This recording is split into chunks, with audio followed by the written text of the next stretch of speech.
잠깐 기도하겠습니다. 살아계신 하나님, 은혜와 사랑을 참 감사합니다. 오늘도 말씀드릴 수 있는 가장 귀하고 복된 자리로 우리의 중심과 우리의 발걸음을 주장하신 주님을 이 시간 찬양합니다.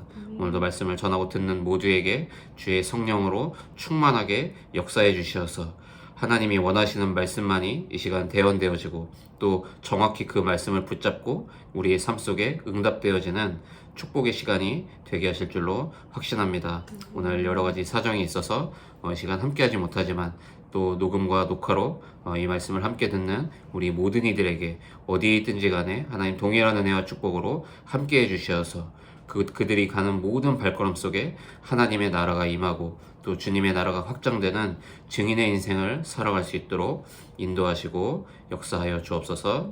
우리를 구원하신 예수 그리스도의 이름으로 감사하며 간절히 축복하고 기도합니다. 네, 우리 계속해서 새 가족을 향한 하나님의 이 계획의 우리 네 번째 교제의 만남입니다. 하나님은 누구신가? 라는 질문인데요. 이슬람교도 그렇고 많은 종교들이 다 이 신의 존재를 얘기하고 나도 우리도 하나님을 믿는다 이렇게 얘기합니다. 또 많은 이단 종교에서도 우리도 하나님을 믿는다, 심지어 우리도 예수가 그리스도라는 걸 믿는다 이렇게까지 얘기를 하더라고요. 이제 그 뒤에 꼭 다른 말이 붙죠.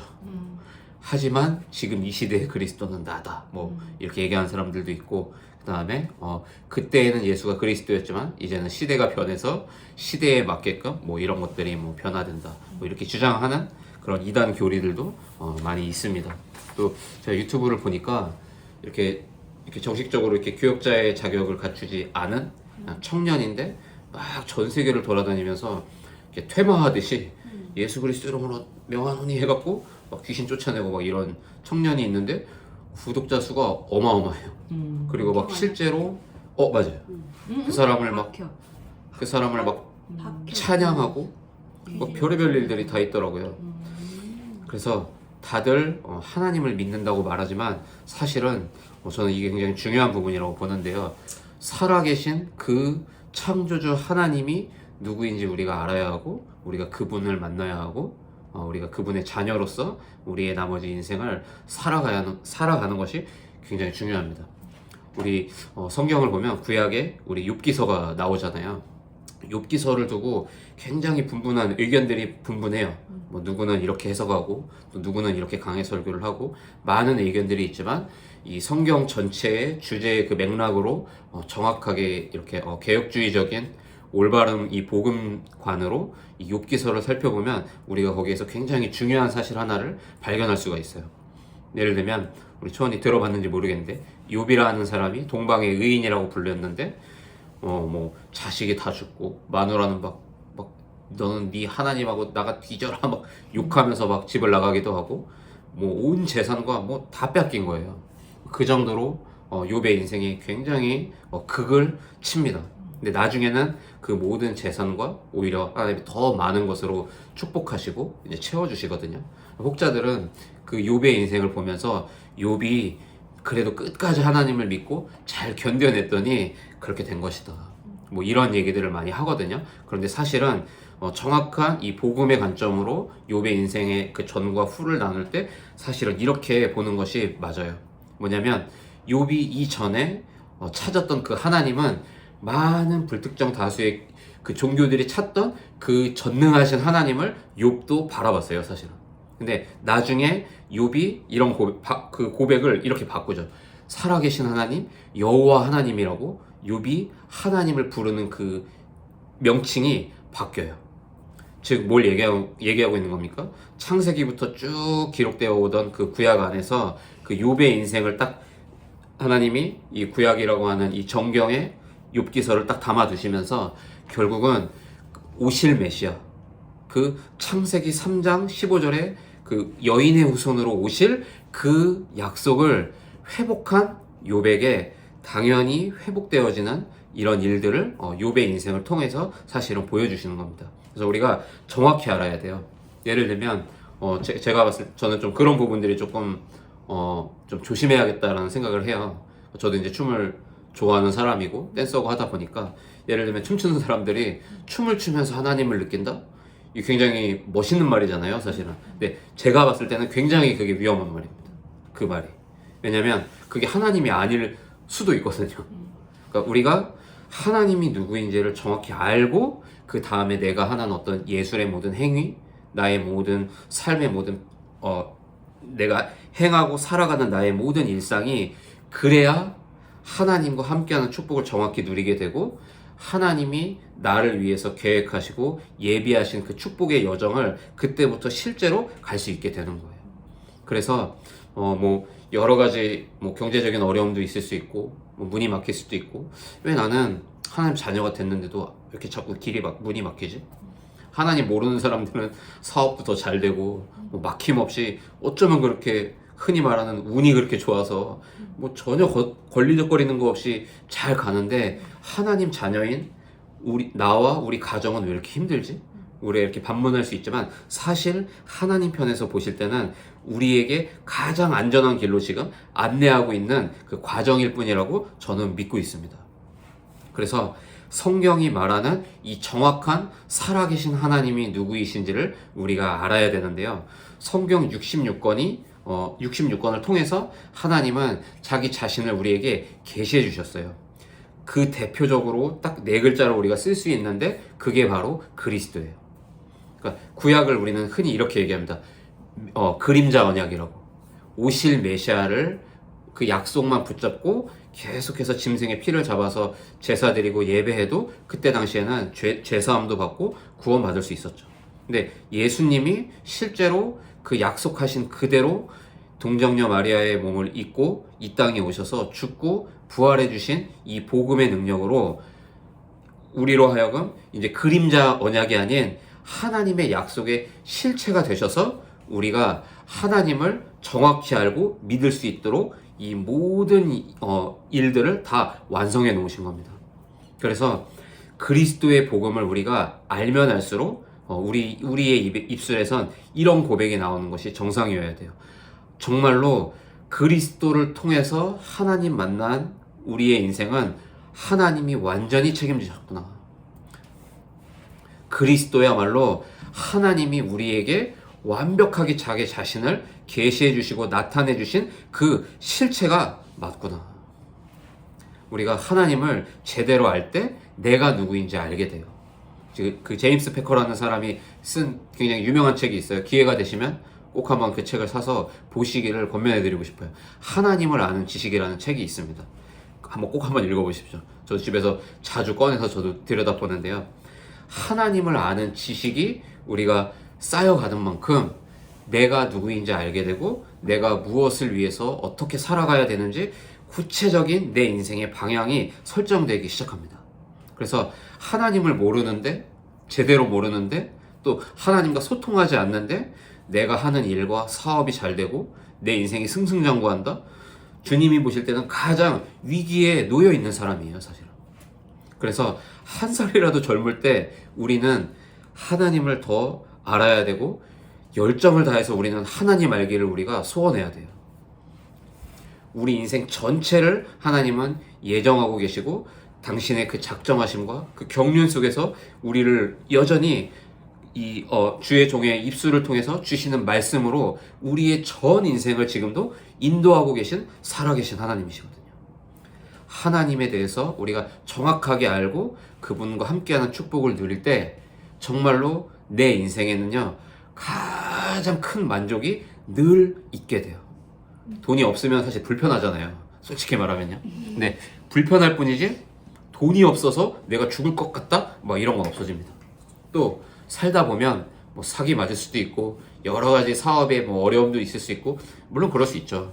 또 성격이 안 맞는 사람하고 뭐 다툼이 있을 수도 있고 많은 일들이 신자도 그리고 믿지 않는 불신자도 똑같은 일들이 일어나는 것 같지만 우리에게 가장 큰 변화는 뭡니까?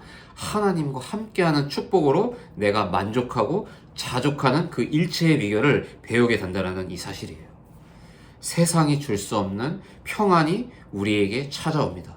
그래서 하나님은 하나님 자신을 우리에게 정확하게 계시해 주셨고 만날 수 있는 길을 열어주셨는데 그 이름이 뭡니까? 그 직함이 그분이 바로 여인의 후손 예수 그리스도예요. 그래서 하나님께서는 인간을 멸망시키는 이 죄와 저주, 지옥의 권세, 이 사단의 권세를 멸망시키기로 작정하셨고 그 일을 이루어 주신 거예요. 그래서 하나님께서는 그리스도를 보내기로 약속해 주셨죠. 사랑의 하나님께서 이 놀라운 비밀을 예언을 통해서 말씀하신 거예요. 그 오실 메시아, 보내겠다고 하는 그 약속, 그 그림자만 보고도 구원을 얻었는데 그게 바로 구약 성경이죠. 범죄했던 아담에게 하나님은 핀잔을 하거나 나무라신 적이 없어요. 그 즉시 약속해 주셨거든요. 내가 너희에게 여인의 후손을 보내겠다. 그 여자의 후손이 뱀의 머리를 밟아 부술 것이다. 뱀은 여인의 후손의 발꿈치 정도만 상하게 할 것이다. 발꿈치 정도만 상한다는 게 뭔 말입니까? 그래서 주님은 십자가에서 피 흘려 죽어주셨죠. 노예가 된 이스라엘 백성에게도 사실은 같은 말씀을 하신 거예요. 너는 임방과 문설주에 피를 발라라. 출애굽기 3장 18절. 포로가 된 이스라엘 백성에게 동일한 말씀을 사실은 주신 거죠. 이사야 7장 14절. 임마누엘의 그 주님을 약속해 주신 거예요. 그래서 하나님께서 이 일을 실제로 성취시키신 거예요. 마태복음 1장 23절에 보라, 처녀가 잉태하여 아들을 낳을 것이요 그의 이름은 임마누엘이라 하리라 하셨으니, 이를 번역한즉 하나님이 우리와 함께 계시다 함이라. 저는 이 말씀을 굉장히 한번 깊이 제가 묵상해 본 적이 있거든요. 딱 그런 결론이 나더라고요. 그렇다. 하나님이, 그 임마누엘의 주님이 나와 함께 한다면 내 인생에 문제 될 것이 없다. 깊은 묵상 속에서 그 임마누엘이 얼마나 큰 것인지 깨닫게 해주시는 은혜를 저에게 주시더라고요. 한 주간 정말로 이 여인의 후손을 약속하신 그대로 처녀의 몸을 입고 이 땅에 오셔서 우리를 구원하시기 위해서 십자가에서 죽고 부활하신 그 임마누엘의 주님을 깊이 한번 묵상해 보시길 바랍니다. 많은 크리스찬들이 잘 나가다가 쓰러지는 이유가 뭔지 아세요? 신앙의 대상이 자꾸 바뀌는 거예요. 변질되는 거예요. 하나님 자녀가 믿어야 되는 신앙의 대상은 누굽니까? 복음이에요. 그리스도여야만 해요. 우리가 그리스도를 믿었더니 이런 응답이 왔다는 그냥 작은 결과물 중에 하나거든요. 우리 인생 전체를 책임지시고 여전히 나와 함께 하시는 그 주님이 여전히 우리에게는 신앙의 유일한 대상이 되어야 할 줄로 믿습니다. 마태복음 16장 16절에 시몬 베드로가 대답하여 이르되 주는 그리스도시요 살아계신 하나님의 아들이십니다. 로마서 10장 13절에 보니까 누구든지 주의 이름을 부르는 자는 구원을 받으리라. 10장 9절로 10절에는 네가 만일 네 입으로 예수를 주라 시인하며 또 하나님께서 그를 죽은 자 가운데서 살리신 것을 네 마음에 믿으면 구원을 받으리라. 사람이 마음으로 믿어 의에 이르고 입으로 시인하여 구원에 이르느니라. 어떤 신학자들은 막 이런 주장을 해요. 우리가 그렇게 구원받았지만 나의 자유의지가 틀린 선택을 할 때 그 구원이 취소될 수도 있다. 그게 굉장히 합리적인 말처럼 들리잖아요. 근데 절대 그럴 수가 없는 거예요. 왜 그런 줄 아세요? 우리는 이미 죄인으로 태어났기 때문에 사실은 우리의 자유의지와 우리의 선택이 구원을 얻고 그것을 취소했다가 다시 얻고 이럴 만한 가치가 모든 인류에게는 그런 능력과 가치가 전혀 없습니다. 그래서 우리에게는 여전히 복음만이 유일한 해결책이고 유일한 답이 될 수밖에 없는 거예요. 그냥 믿는다고 되냐라고 이렇게 반문할 수 있지만 믿음 외에는 우리가 구원을 얻을 수 있는 다른 길이 전혀 없기 때문이에요. 그래서 기억하시길 바랍니다. 이 칭의의 구원과 성화의 구원은요 따로 떨어져 있는 개념이 아니에요. 사실은요. 설명하기 위해서 신학자들이 이것을 칭의의 구원, 그다음에 성화의 구원, 영화의 구원 이렇게 나눠서 설명하지만 사실은 칭의의 구원을 우리가 얻을 때 예수 그리스도의 새 생명이 우리 안에 그 씨앗이 심겨졌기 때문에 결국 우리는 어떻게 됩니까? 성화되어질 수밖에 없는 거예요. 마음에 우리가 믿어 의에 이르고 입으로 시인하여 우리에게 구원의 길을 열어주신 것이다. 그래서 우리가 뭐 했습니까? 영접하는 자 곧 그 이름을 믿는 자들에게 하나님 자녀가 되는 권세를 만들었다고 나옵니까? 아니에요. 하나님의 자녀가 되는 권세를 우리에게 누가 주신 겁니까? 하나님이 주신 거예요.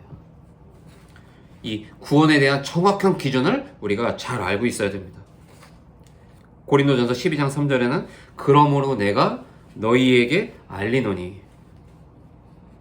하나님의 영어로 말하는 자는 누구든지 예수를 저주할 자라 하지 아니하고 또 성령어로 아니하고는 누구든지 예수를 주라고 말할 수 없다.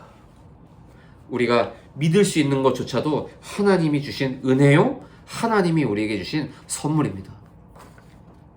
로마서 8장 2절에 굉장히 중요한 말씀이 나와 있죠. 저는 이 로마서 8장을 성경 66권의 다이아몬드라는 별명이 붙어 있거든요. 그 가운데서도 저는 이 로마서 8장 2절이 늘 보고 묵상할 때마다 똑같이 제 가슴을 치는 것 같아요. 이는 그리스도 예수 안에 있는 생명의 성령의 법이 죄와 사망의 법에서 너를 해방하였습니다. 법적으로요, 우리를 완전히 해방시켜 주신 거예요. 그럼 딱 한 가지만 하면 됩니다. 속지만 않으면 돼요.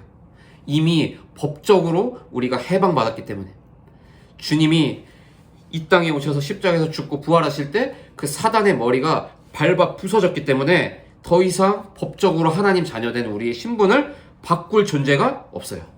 이거는 하나님의 절대적인 기준이요, 하나님의 법칙입니다. 그래서 하나님 자녀는 어떤 법칙을 따라갑니까? 율법의 법칙을 따르지 않아요. 우리는 믿음의 법칙을 따라 사는 존재들이에요. 그러면 어떻게 됩니까? 믿음의 법칙을 따라 살아갈 때 우리의 삶에 나타나는 9가지 열매를 성경은 소개하고 있어요. 성령의 열매, 희락과 화평과 쭉 9가지가 나오지 않습니까? 따라오는 축복인 거예요. 우리가 내가 막 개망나이처럼 살았는데 하루아침에 내가 예수 믿으니까, 하나님 자녀 됐으니까 내가 좀 성격도 좀 고치고 옷도 좀 조신하게 입고 그런 말을 하고 있는 게 절대 아니라는 거예요. 하나님 자녀의 축복을 누릴 때 성화의 축복이 따라오게끔 되어 있어요. 그것을 로마서 8장 2절이 분명히 약속하고 있죠. 너 해방받았다. 내가 너를 법적으로 완전히 끝냈다. 이제 우리 뭐만 하면 됩니까? 주님과 데이트하면 돼요. 하나님이요, 선과 악을 알게 하는 그 나무 열매를 따먹은 아담과 하와를 책망하지 않고 오히려 하나님이 아담과 하와에게 플로팅을 하시죠. 어떻게 하십니까? 짐승을 잡아다가 피를 흘려서 죽인 다음에 가죽옷을 만들어서 입혀주세요. 아담과 하와가 몸이 이제 벗은 걸 알고 부끄러워서 무화과 나뭇잎으로 이렇게 치마를 만들어서 입잖아요. 그거를 신학적으로는 그걸 종교라고 말해요. 해결되지 않는 썩어질 거를 가지고 자꾸만 자기 부끄러움을 감추는 아주 일시적인 멍청한 방법, 그걸 종교라고 말하고 있는데, 그런 아담과 하와에게 하나님은 가죽옷을 주시면서 플러팅 하신다니까요. 얘따 이거 입어라. 그리고 약속만 기억해라. 내가 여인의 후손을 보낼 거다. 사랑의 하나님은 우리의 그 어떤 들보도 나무라지 않으시고 지금 내 모습 그대로 주님, 저는 여전히 모자란 죄인입니다. 하나님 자녀가 되었음에도 불구하고 저는 마음으로 죄를 짓습니다. 오늘도 또 여전히 저는 죄를 지었습니다. 그런 저를 위해서 이 복음을 완성하시고 사망의 법에서 생명의 법으로 옮겨주신 주님 감사합니다. 죄는요, 이렇게 옷에 묻은 먼지여갖고 이렇게 털어서 죄가 사라지는 게 아니에요. 신학적으로는 우리가 아예 죄와 한 몸이 되어서 태어났다고 설명합니다. 죄의 DNA가 전 인류에게 있다니까요. 그래서 우리는 그 누구도 정죄할 수 없는 거예요, 사실은. 그래서 주님 말씀하시죠. 남의 그거를 네가 말할 게 아니라 네 안에 있는 그 들보부터 봐라. 죄의 덩어리로 태어난 우리라는 것을 너무나도 잘 아셔서 십자가에서 다 끝내놓으시고 법적인 해방까지 완성해 놓으시고 우리에게 요구하신 거는 딱 한 가지였던 거예요. 믿으면. 그러니까 얼마나 이 은혜가 큰지요. 근데 이거를 육신적으로 해석하는 사람들은 어떻게 살아갑니까? 야, 이제 구원받았고 죄 지어도 괜찮네. 이제 막 살죠. 그럼 하나님이 그걸 그냥 두십니까? 아니에요. 하나님이 그 사람을 사랑하시기 때문에 반드시 그것이 정말 잘못된 거라고 알려주시고 죄에서 돌아올 수 있는 기회까지도 하나님은 반드시 주시더라고요. 크리스찬이 왜 저래? 믿는 사람이 왜 저래? 우리가 이런 말들을 많이 하게 되거든요. 목사가 왜 저래? 이런 얘기 많이 듣습니다. 많이 합니다. 사실은 하나님께서 다 알고 계시거든요. 요한복음 8장 32절에 진리를 알지니 진리가 너희를 자유케 할 것이다. 사도행전 10장 38절에는 하나님이 나사렛 예수에게 성령과 능력을 기름 붓듯 하셨음에 그가 두루 다니시며 선한 일을 행하시고 마귀에게 눌린 모든 사람을 고치셨으니 이는 하나님이 항상 함께 하셨습니다. 우리 주변에 눈에 보일 정도로 아니면 눈에 보이지 않지만 여전히 이 사단과 이 죄에 짓눌려서 사는 영혼들 너무 많습니다. 이 홍대 땅에 진짜 차고도 넘칠 거예요. 저는 여기 올 때마다 저의 심정은 조금 다르거든요. 여러분도 물론 비슷하시겠지만 저는 올 때마다 늘 하는 기도가 있어요. 하나님 정말로 우리의 모임을 통해서 많은 영혼들이 돌아올 수 있도록 하나님 역사해달라고. 교회의 문턱이 높아서 예배당 가는 것도 힘든 그 영혼들이 그래도 한 번은 복음 들을 수 있도록 하나님 역사해달라고. 이 일에 마음을 같이 하는 우리의 기도를 하나님 들어달라고. 기도하면서 제가 와요. 어떤 분들은 걱정하시더라고요. 뭐 너 충주 사는 놈이 뭐 홍대까지 가서 그러냐. 너 너무 네 열심으로 하는 거 아니냐. 아니면 뭐 너 동기가 있는 거 아니냐. 약간 그런 눈으로 이렇게 보는 분들도 있거든요. 근데 정말로 그런 동기도 없고 저는 딱 한 가지인 것 같아요. 이곳에서 누구도 복음 말해주지 못해서 죽어가고 있다면 그래도 이 홍대 땅에도 망대 하나가 있다는 것, 빛과 같은 빛을 비추는 등대가 있다는 것을 알려줘서 일단 우리 주변 사람들부터라도 우리가 복음 전할 수 있도록 그 심부름을 하나님 우리가 하게 해주십시오. 하나님이 누구신지 알게 해주십시오. 십자가 사건은 하나님의 사랑을 성취시킨 사건이잖아요. 근데 많은 사람들이 저도 불신자 때 그랬지만 하나님이라는 그 단어만 들어도 막 두드러기가 났다니까. 막 그런 말 하지 말라고. 제 주변에 그런 사람들 되게 많았어요. 오늘 여기 없으니까 한번 흉을 한번 봐야겠는데 상석이가 처음에 제가 결혼한다고 그랬더니 막 전화했고 막 욕을 하는 거예요. 미친 거 아니냐고. 갑자기 결혼이냐고. 그러더니 미쳐가지고 예수에 미쳐갖고 다니지도 않고 어울리지도 않는 교회를 다닌다고 깝치냐고 막 그랬거든요. 근데 지금 어떻게 변했습니까? 십자가의 사랑이 결국은 전달되잖아요. 저는 이런 결단을 내리게 되는 것 같아요. 하나님, 지금 아무 응답이 없는 것 같아도, 오늘 아무런 열매가 없는 것 같아도, 때를 얻든지 못 얻든지 여전히 예수는 그리스도이시니까, 그 그리스도는 하나님이 우리에게 보여주신 완전한 하나님의 실체이시니까 이 진리는 변함이 없기 때문에 주님, 저는 미련하게 여전히 전도하면서 살겠습니다. 부족하고 연약한 우리를 하나님 사용하셔서라도 하나님 많은 영혼들이 하나님이 누구신지 알게 해주시고 구원받도록 하나님 그 문을 열어주십시오. 저의 중심이고 기도 제목이에요. 왜냐하면 그 십자가의 사랑을 제가 받았거든요. 알고 있어요. 그 하나님의 사랑을. 구원이 뭐냐? 반드시 멸망받는 죄에서 해방된 거예요. 단순히 돈을 많이 벌고 못 벌고 사업 잘 되고 안 되고의 문제도 아니고요. 반드시 멸망받아야 됐던 그 죄에서 영원한 해방을 받았다니까요. 현재 이 사단의 권세와 그 운명에서 벗어나는 거라니까요. 내세에 언젠가 한 번은 우리가 죽고 천국이든 지옥이든 가야 되잖아요. 천국 보좌가 우리에게 보장되어 있는 것이 바로 구원이라니까요. 그게 십자가 사랑이라니까요. 그 정도가 아니죠. 죽어서 천국 가는 수준이 아니라 우리의 이 나그네 삶에 하나님이 함께 하시는 그 십자가의 사랑이 증거될 수밖에 없도록 임마누엘로 지금 우리와 함께 하고 계시다는 사실이죠. 지난주에도 그런 설명을 잠깐 드린 것 같은데, 그리스도를 통해서 우리를 찾아와 주시고 우리를 만나 주신 그 하나님을 붙잡고 살아갈 때 나를 위해서 계획하신 하나님이 설계하신 그 설계도를 우리에게 보여주실 거예요. 부족하지만 저에게는 이제 그 설계도가 온 거잖아요. 이제 내년에 오늘 이제 저희 여기 오기 전에 저희 담임 목사님하고 이제 얘기를 끝냈어요. 이제 내년에 서충주에서 서충주 담당하는 이제 전도사로 이제 교역자로 이제 일단 시작할 수 있도록 도와주시겠다고 얘기하시면서 이제 민구 집사님 이제 앞으로 이제 개척할 거니까 1년 동안 이제 지교회 사역을 하면서 또 본교회에서는 또 주일날 와서 뭐 찬양 인도라든지 또 교회를 배우면서 이제는 진짜 마음껏 자유롭게 갈 수 있는 현장 마음껏 뛸 수 있도록 저희가 기도하면서 도와주겠다고 한번 마음껏 펼쳐보라고 너무 감사하더라고요. 저는 다시 한번 그 말씀을 들으면서 확인이 딱 되는 거예요. 하나님께서 앞으로 30년 동안 전도자로 뛰어갈 내 인생의 설계도를 지금 펼쳐주고 계시는구나. 그럼 보세요. 그 설계도를 주님이 주셨다면 그 안에 들어가는 골조, 뭐 자재, 인테리어까지 누가 그 모든 자재를 다 대주실까요? 하나님이 대주시는 거예요. 그래서 우리는 불신자처럼 우리가 열심히 일해서 먹고 사는 존재가 아니라 하나님이 나를 통해 하시고자 하는 그 언약의 여정 위에 하나님의 계획을 우리가 바라보고 하나님의 능력을 간구하면서 하루하루 우리는 열심히 성실하게 살아가면 되는 겁니다. 한 주간 하나님은 정말 누구신가? 많은 사람들이 하나님 하나님 얘기하는데 나에게 하나님은 누구이신가?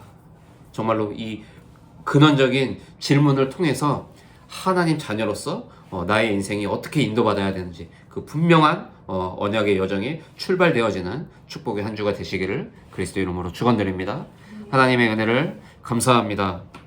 예수 그리스도를 이 땅에 보내주시고 우리에게 하나님의 실체 되시는 그 완전하신 그 복음의 언약을 알게 하신 주님을 이 시간 찬양합니다. 하나님을 아는 그 지식이 우리의 영과 혼과 육에 쌓여갈수록 내가 누구인지 알게 되고 하나님께서 나를 위해서 계획하신 그 보좌의 설계들을 펼쳐놓고 나의 나머지 모든 나그네 인생을 하나님 앞에서 하나님을 소원하고 하나님을 소망하며 살아갈 수 있는 하나님 자녀로 우리를 부르시고 삼아주신 그 은혜에 이 시간 너무나도 큰 감사를 드립니다. 하나님 한 주간 정말로 나에게 있어서 하나님은 누구이신지 정말로 그 깊은 질문 속에 하나님이 나와 함께하는 그 임마누엘의 축복이 더욱더 풍성하게 넘쳐나는 한 주가 될 수 있도록 인도하시고 역사하여 주옵소서. 살아계신 예수 그리스도 이름으로 감사하며 간절히 축복하옵고 기도합니다. 아멘.